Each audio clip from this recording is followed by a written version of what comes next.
tous, bienvenue dans Bonjour chez vous, dans cette semaine dynamique et pleine d'action. J'espère que vous allez bien et j'espère que vous êtes abonnés à notre chaîne YouTube. Si ce n'est pas le cas, je vous invite à aller le faire et pensez à activer les notifications également. Ça vous permet de ne rien manquer. Et aujourd'hui, avant de commencer, j'aimerais vous lire un commentaire d'une partenaire. C'est Elodie de Côte d'Ivoire qui nous a envoyé ce très beau témoignage. Elle dit que lors de la prière du 4 juillet 2025, vous vous souvenez, lundi, on avait un témoignage déjà de cette nuit de la percée. Eh bien, c'est également un autre témoignage de la même nuit de la percée. Elle dit « Dieu m'a localisée, je n'avais jamais travaillé et je voulais un travail. Le pasteur Omer a donné une parole venant du Saint-Esprit. Il a dit « Elodie, reçois ton miracle ». Le 6 juillet, j'ai eu un travail, je suis maintenant partenaire et je suis heureuse. C'est ce qui s'appelle de l'accomplissement éclair, ça quand même. Hein. C'est pas mal, c'est pas mal. Ça va Stéphane ? Super. On est là, en forme, en pleine forme. Ah, c'est toujours. Oh. Ouais, c'est cool. Il est tellement plein d'énergie, Stéphane. Il est en forme, nous aussi. En tout cas, c'est des beaux témoignages. Moi, ça me fait plaisir de voir le fruit. Il faudrait que tu fasses une nuit de la percée avec nous. Ah oui, Stéphane. bonne idée. C'est 7-8 heures de prière. Il manquait que ça. Il n'en peut plus. Je vais dire à Frank. En fait, priez pour moi quand je viens, je ne dors pas beaucoup. Je prêche même la nuit. Non, c'est bien, oui. Ouais. Je vais dire à Très Frank. belle Ça va idée. lui plaire à Frank, je pense. Ah non, mais toi aussi, ça va te plaire. C'est Ouais. vraiment Ouais. bien, les nuits de la percée. Ouais, avec joie. Ouais, ce serait trop bien. Bah, tu vois, on a des beaux fruits. T'as entendu 2 témoignages, là. T'as vu ? Prophétique. C'est prophétique, c'est un signe. Man. On en mérite beaucoup avant. Oh, il n'y a pas besoin. C'est vrai qu'avec le décalage horaire, pour toi, ce serait dur. Quand ben, même. C'est vrai. J'ai une petite compassion. Petite. Frank n'en aura aucune. C'est sûr. En tout cas, ça va toi, Nadine ? Ça va très bien, Evelyne. Oui, c'est marrant. On switch Frank, Nadine, Frank. On fait des petits... Moi, Nadine, c'est bien.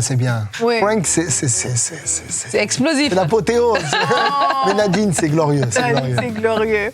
Bon, en tout cas, aujourd'hui, on ne parle pas de la nuit de la percée, bien qu'on sait que vous avez aimé ça, mais on parle de l'offense. Es-tu offensé ? C'est un petit peu la question qu'on va te poser. On va voir ce que fait l'offense et également, Stéphane, tu vas faire une rubrique et tu vas nous dire pourquoi faut-il pardonner ? Super thème. Très intéressant. Vous allez voir. D'accord, tu fais ton Frank. Vous allez tu ne voir, veux pas vous nous verrez. dévoiler tes Non, petits il faut secrets. attendre le bon moment. Ok, c'est parfait. On garde ça bien au chaud. Donc hier, on a parlé du fait que nous avions été pardonnés. Ben, aujourd'hui, on va voir pourquoi il faut guérir de l'offense. Et on commence avec toi, Nadine, dans la pensée du jour.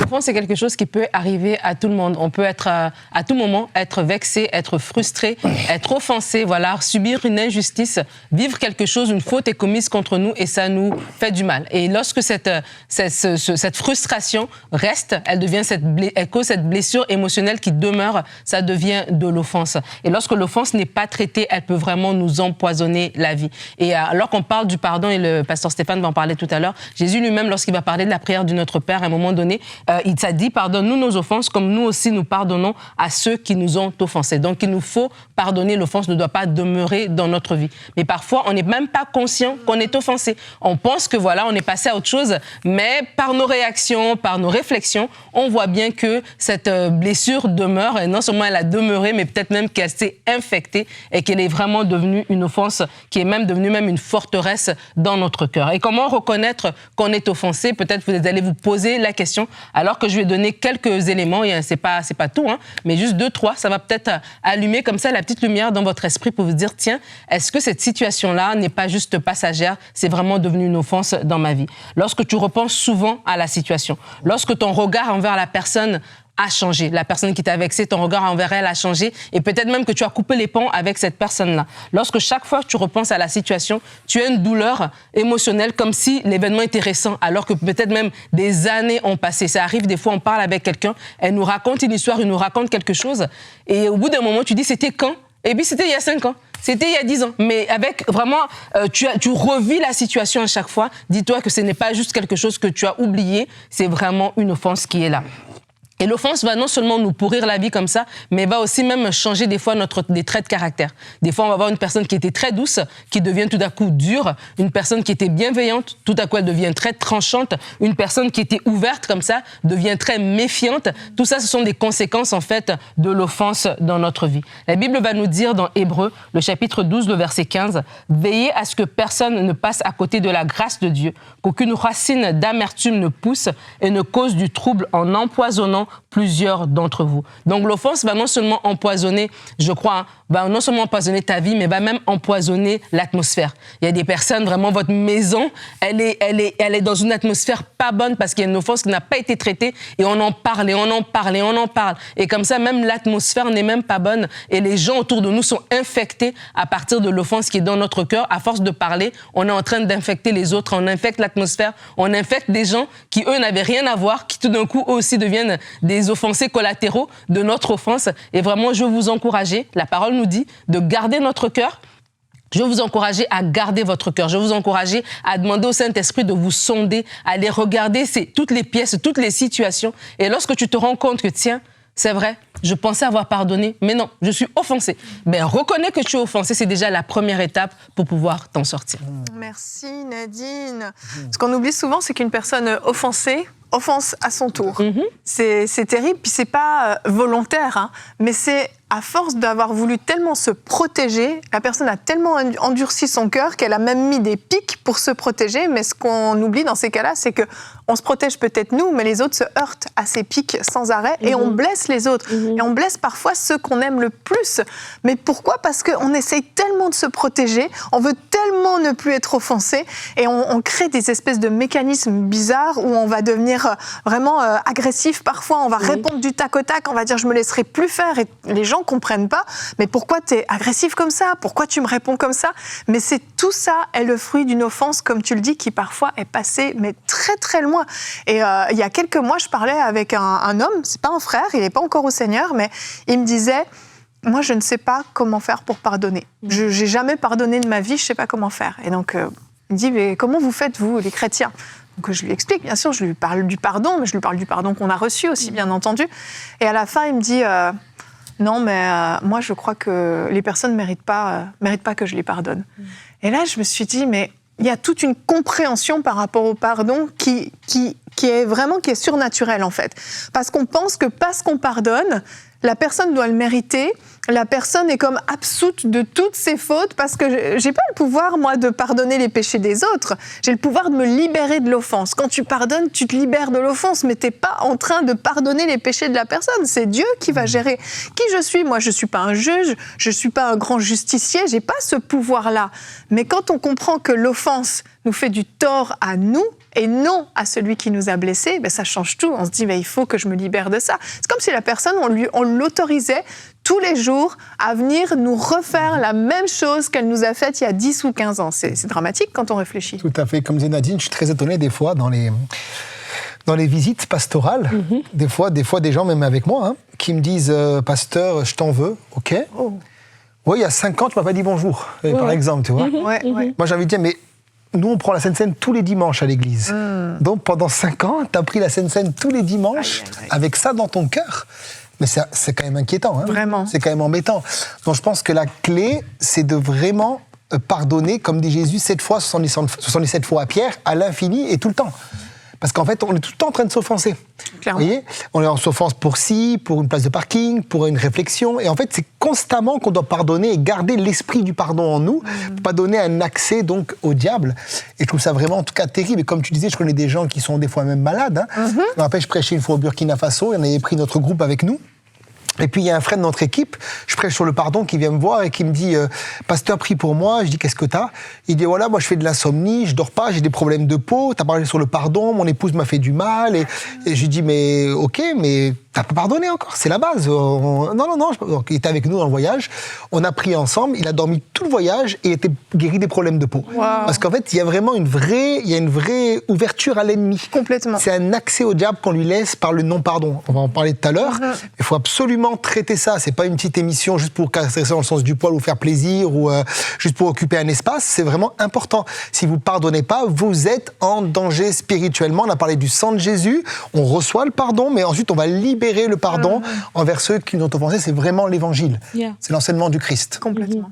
Et tu vois, tu parlais même des fois aussi, la personne qui nous a offensés, elle n'est même pas consciente qu'elle nous a offensés. Tu vois, des fois, il y a eu des vraies actions, mais un peu comme tu dis, tu n'as pas dit bonjour, ben, t'es même pas conscient. Vous êtes 500 personnes, je t'ai pas dit bonjour, j'ai pas fait exprès. Oui. Mais directement, la personne, parce qu'elle est susceptible, on a parlé de la maîtrise de soi plus tôt dans la semaine, ben, elle va le prendre personnel. Elle va maintenant octroyer à la personne des mauvaises intentions. Ah, il a fait exprès. Voilà, tu vois comment il m'a regardé, je savais. Et là, tu te fais tout un film et tu vis, comme tu dis, tu ouvres une porte à l'ennemi, tu manques de sommeil, peut-être que tu vas à reculons à l'église parce que tu dis, il m'aime pas ici, etc. Tu te fais tout un film basé sur un mensonge, en fait. Parce que tu as tout simplement mal interprété quelque chose. Et donc, de comprendre aussi, de relativiser en disant, des fois, la personne n'est pas consciente qu'elle nous a offensés. Et donc, si ça mérite d'adresser l'histoire, ben, je vais venir voir la personne. Est-ce qu'il y a telle situation qui s'est passée? Est-ce que c'était dans une mauvaise intention? Ah, je ne savais pas. Ben, c'est fini. Oui. Mais même avant d'aller voir la personne, moi-même, mon cœur n'est pas une poubelle où je vais accumuler comme ça des frustrations qui n'ont pas de raison d'être. Je fais un travail de nettoyage constamment parce que c'est moi-même qui est la première personne qui en souffre, en fait. Oui. Des fois, l'autre personne, elle vit sa vie. Et même quand quelqu'un nous a fait du mal exprès, cette personne, elle vit sa vie. Et c'est nous qui sommes en train de souffrir. Et c'est vraiment important de se dire, quand je pardonne, comme tu l'as dit, Evelyne, je ne suis pas en train de dire que la personne a bien fait. Je ne suis pas en train de lui donner un ticket, voilà, reviens encore me faire du mal. Non, je suis en train de dire, moi, Seigneur, je te fais confiance, mais mon cœur à moi, il doit être libre, il doit être pur. Tu m'as pardonné, et à combien plus forte raison je dois pardonner? Moi, le péché le plus grave que j'ai fait,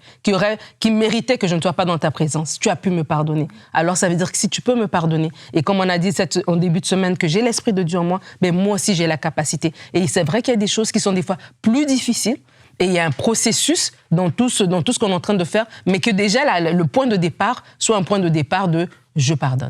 Et puis après, comment on va rétablir la relation s'il faut, après comment je vais apprendre pour les prochaines fois. Tout ça, Dieu va le faire. Mais que notre point de départ soit déjà le point de pardon, même si on ne comprend pas, comme tu disais, par rapport à cette personne, mais c'est un principe biblique et je vais le mettre en pratique. Vraiment. En fait, je pense qu'il faut se demander quel genre de personne je veux être. Franchement, moi, je me pose la question des fois. Des fois, j'aime pas celle que je suis. Et je me dis, non, ça je veux pas. Oh, t'es gentil, Stéphane. Oh, t'es gentil. Non, mais des fois, tu te regardes. Avec que des membres d'église comme toi, c'est extraordinaire. Je sais pas, c'est un message, là, extraordinaire, franchement. Amen. Et Nadine, je te prends aussi. Oui, je prends. On prend. Ah ouais. Non, mais c'est vrai, il y a des fois des choses, tu te dis, non, ça, il faut que je le règle dans ma vie. Je peux pas transporter ça. Et en fait, faut, par rapport à l'offense, faut se dire, mais qu'est-ce que l'offense a créé comme réflexe chez moi, comme habitude chez moi, comme attitude, comme trait de caractère même chez moi, que je ne veux pas. C'est pas moi, en fait, ça. Et c'est l'offense qui l'a créé. Proverbe 18-19 dit, c'est notre verset du jour, dit qu'un frère offensé se rend plus difficile qu'une ville forte. Je sais pas si vous imaginez ce que ça veut dire, mais pour gagner son cœur, faut y aller. Hein. Et les discordes sont comme les verrous d'un palais. C'est que t'es verrouillé, t'es serré. Personne peut t'atteindre, personne peut toucher ton cœur. Tu te laisses même plus aimer, tu te laisses même plus approcher par des gens bienveillants. Tu te méfies de tout le monde, tu soupçonnes tout le monde parce que tu as été offensé. Est-ce que vraiment c'est ce genre de personne que tu veux être? Est-ce que tu veux être cette personne qui va réagir au moindre quart de tour parce que quelqu'un te dit une remarque, une petite chose? Est-ce que tu veux être ce genre de personne? Je pense pas. Sincèrement, je pense que tu en souffres. Et j'ai vraiment profondément compassion alors que je parle parce que je crois qu'il y a des familles qui se sont détruites à cause de l'offense. Il y a eu des grosses choses, mais des fois, c'était des petites choses accumulées. Ta maman qui t'a dit ça, ton frère qui t'a dit ça, et t'accumules. T'as quitté le groupe WhatsApp de la famille, t'es sorti de tout. Pourquoi? Parce que t'es offensé. Mais c'est terrible. Tu t'es privé de l'amour de tes parents, de tes frères et sœurs. C'est dramatique. Et vraiment, le Seigneur te lance cet appel aujourd'hui. Laisse tomber cette offense. Deviens une autre personne. Deviens la meilleure version de toi-même. Celle que Dieu veut que tu sois. C'est important, vraiment. Et Stéphane, on va enchaîner avec toi. On va voir les raisons pour lesquelles il faut pardonner, parce que la Bible est claire là-dessus. Il y a une vraie responsabilité en tant que chrétien, en tant qu'enfant de Dieu. Et on va voir ça dans la rubrique Réponse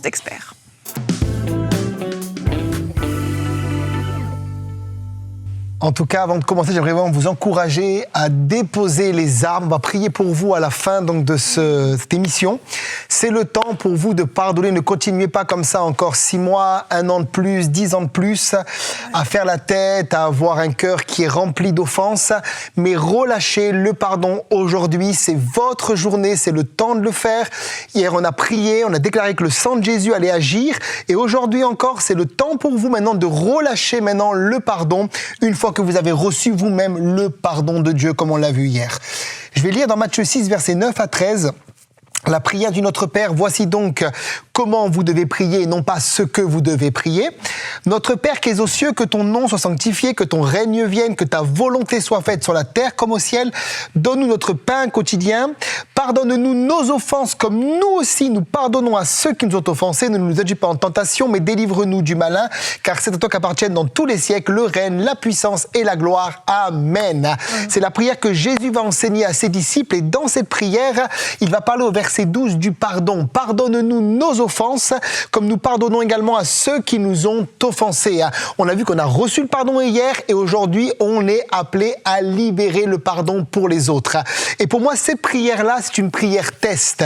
Lorsque le chrétien prie le Notre Père et qu'il arrive au verset 12 et qu'il dit tout d'un coup, pardonne-nous nos offenses, comme nous aussi nous pardonnons à ceux qui nous ont offensés, et que dans son cœur, il pense à la personne qui lui a fait du mal et qu'il a du mal à dire le verset 12, c'est le signe que le pardon, comme notre sœur Nadine l'a dit, n'est pas complet ou n'est pas encore effectif.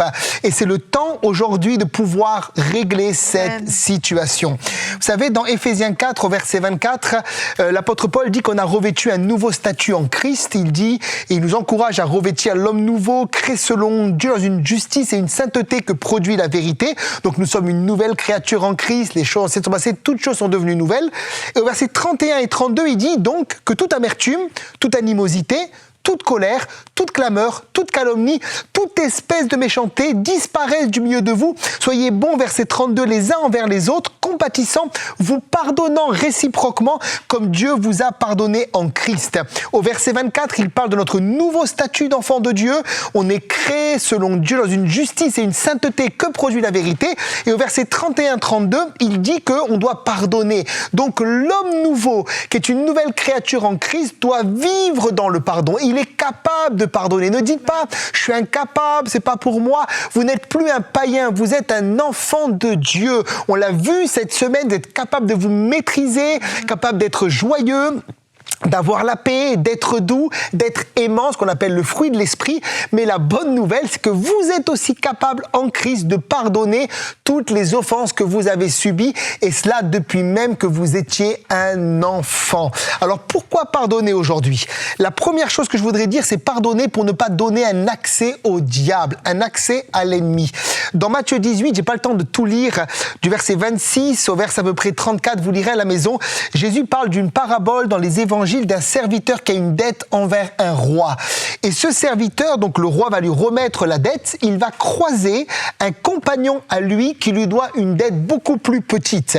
Mais il va refuser de lui remettre sa dette, il va prendre cet homme, le jeter en prison jusqu'à ce qu'il ait payé tout ce qu'il lui devait. Et lorsque le roi va apprendre ça, il va être en colère et il va dire à cet homme qui avait eu la dette remise, mettez-le en prison et livrez-le au tourmenteur, livrez-le au bourreau qui est pour nous, on le sait dans la Bible, l'image du diable qui vient pour tourmenter. Cet homme, en réalité, il devait 10 000 talents envers le roi, ce qui équivaut aujourd'hui à 6 milliards d'euros actuels. Le pardon de Dieu nous a été accordé, 6 milliards d'euros. Imaginez-vous, à l'instant, je vous dis 6 milliards d'euros, c'est acquitté. Ça serait quelque chose de glorieux, on a envie de sauter, de danser, de tout péter, quoi. C'est énorme, 6 milliards d'euros, c'est énorme. Mais cet homme qui a refusé de remettre la dette à son serviteur, lui devait simplement 100 deniers, ce qui équivaut à 10 000 euros actuels. Et la personne qui a reçu 6 milliards d'euros a été pardonnée, et quelqu'un qui lui devait 10 000 euros, on a refusé de lui remettre la dette. Quelque part, c'est nous qui refusons le pardon. Il y a quelque chose d'incohérent, c'est pas possible. Si Dieu t'a enlevé ta dette, tu dois également enlever la dette à l'autre. Parce que sinon, le risque, c'est d'être livré au tourmenteur, d'être livré à Satan. Et tu vas avoir un accès dans ta vie au diable. Tu peux être dans la meilleure plage du monde. J'étais en décembre à l'île Maurice. Je dis pas que c'est la meilleure plage, les meilleures îles, mais c'est extraordinaire là-bas.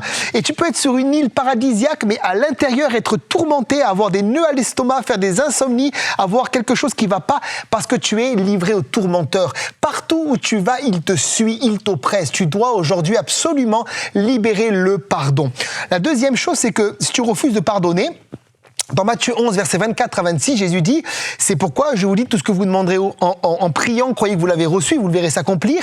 Et lorsque vous êtes debout faisant votre prière, si vous avez quelque chose contre quelqu'un, pardonnez, afin que votre Père qui est dans les cieux vous pardonne aussi vos offenses. Mais si vous ne pardonnez pas, votre Père qui est dans les cieux ne vous pardonnera pas non plus vos offenses. » Si vous refusez de pardonner, vous-même, votre propre pardon va être bloqué. Et dans cette histoire, dans ce verset, si le pardon est bloqué, l'exaucement de prière est aussi bloqué, puisque Jésus dit, tout ce que vous demandez, croyez que vous l'avez reçu, et ensuite il dit, si quelqu'un a quelque chose contre quelqu'un, il faut absolument pardonner. C'est comme s'il y a un lien entre mon pardon et l'exaucement de prière. Quand je suis pardonné, alors je suis quelqu'un qui a de l'assurance dans la prière, puisque la prière fervente du juste a une grande efficacité, et je peux prier avec autorité, recevoir des exaucements. Mais quand je refuse de pardonner, le pardon est bloqué dans ma vie, et je ne reçois plus d'exaucement de prière. Pose-toi la question, c'est quand la dernière fois que Dieu t'a exaucé? On ne devrait pas s'habituer à vivre sans exaucement. Tu as des gens qui prient tout le temps sans jamais exaucer. Mais moi, j'arrêterai de prier. Hein.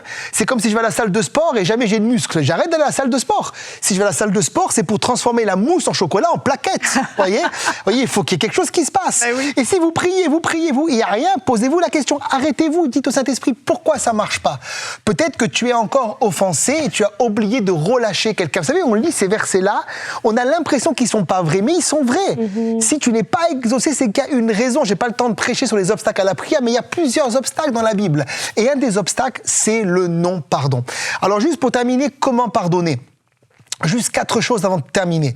Comment pardonner? La première, pardonne en regardant à Jésus. Dans Luc 23, verset 34, Jésus dit à la croix, « Père, pardonne-leur car ils ne savent pas ce qu'ils font. » Et ils se partagèrent ses vêtements en tirant au sort. Ça veut dire que Jésus lui-même a dû pardonner. Le Fils de Dieu qui s'est fait chair, le Fils de Dieu qui est venu sur la terre des hommes, a été crucifié à notre place.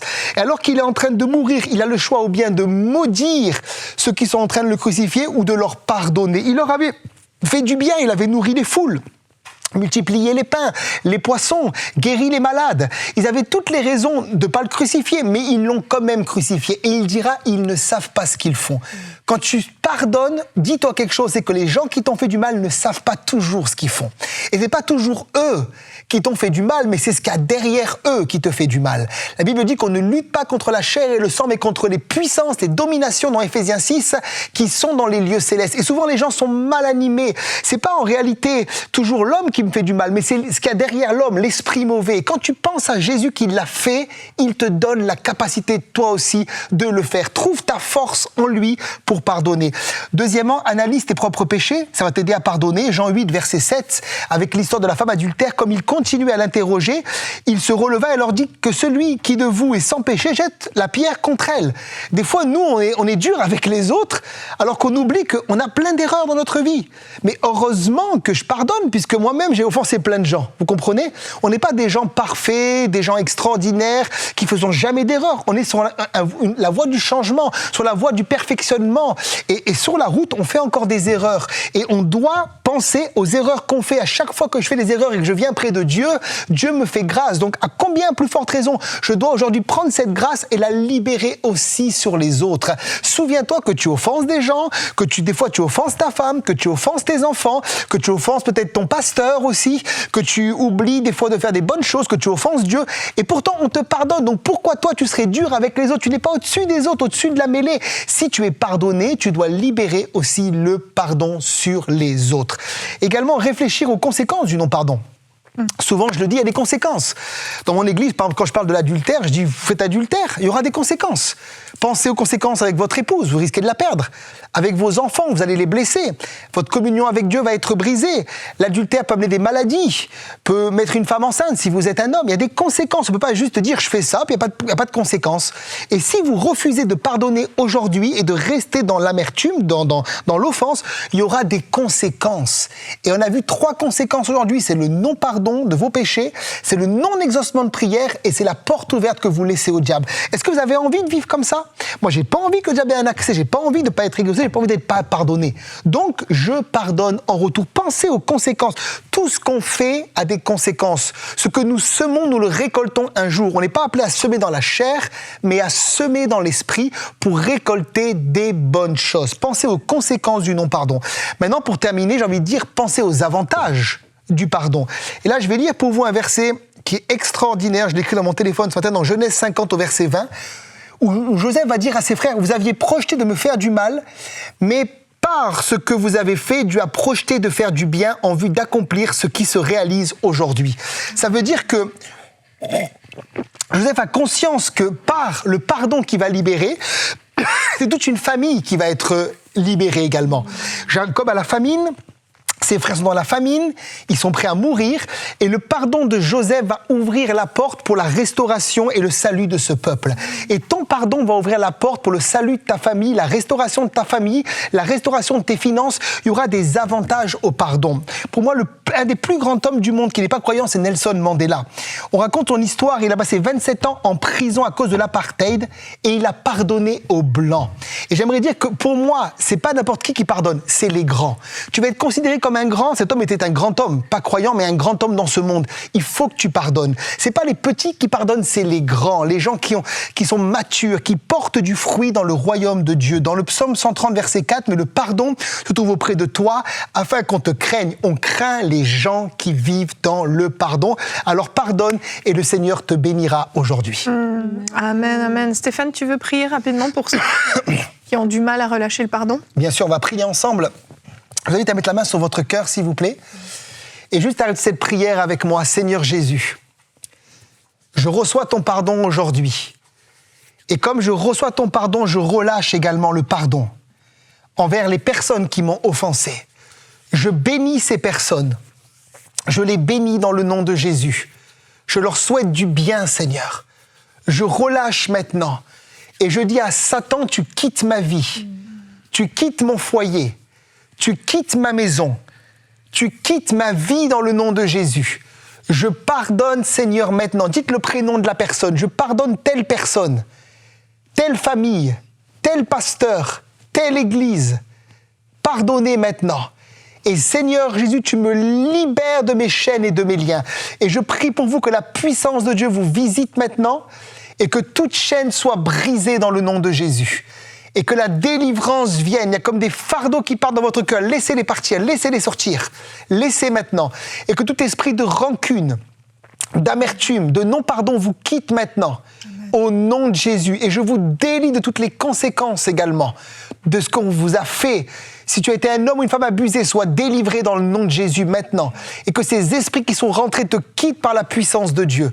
Et qu'à partir de maintenant, il y a un nouveau départ dans votre vie. Et refusez de vivre dans la condamnation. Si vous avez pardonné maintenant, vous êtes libéré de tout ce que le diable a fait dans votre vie. Je le scelle dans le nom de Jésus. Amen. Amen.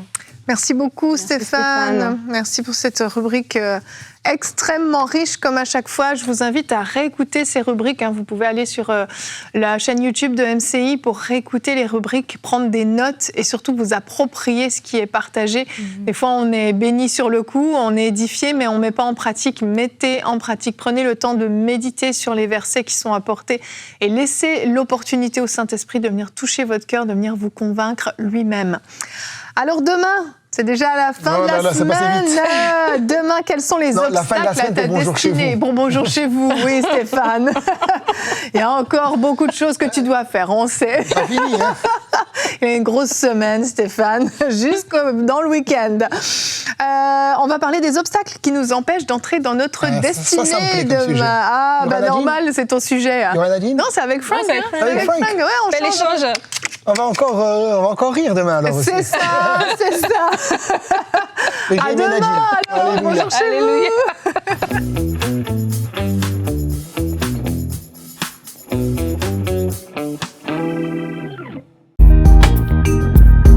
Merci à tous nos précieux partenaires grâce auxquels cette émission a pu être réalisée. Vous aussi, rejoignez la grande famille des partenaires d'EMCI TV en faisant un don sur emcitv.com/don.